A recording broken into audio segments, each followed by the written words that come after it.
অহা 6 তাৰিখে ৰাজ্য চৰকাৰৰ শিক্ষা বিভাগে প্ৰাথমিক শিক্ষাৰ শিক্ষক শিক্ষয়িত্ৰীসকলৰ চূড়ান্ত ফলাফল ঘোষণা কৰিব।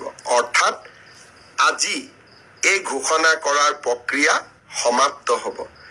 9 তাৰিখে আকৌ এবাৰ মই কৈছো যে 9 তাৰিখে আমি প্ৰাথমিক বিদ্যালয়ৰ শিক্ষক শিক্ষয়িত্ৰীসকলক নিয়োগ পত্ৰ প্ৰদান কৰিম। এইখিনি সময়ৰ মাজতে আমি পোষ্ট গ্ৰেজুৱেট আৰু গ্ৰেজুৱেট টিচাৰৰো নিযুক্তিৰ কাম হাতত ল'ম।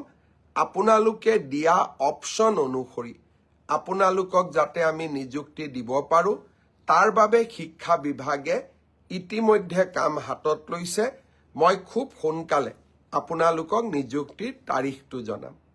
স্বাস্থ্য বিভাগৰ নিযুক্তিও এই মাহতে আমি প্ৰদান কৰিম।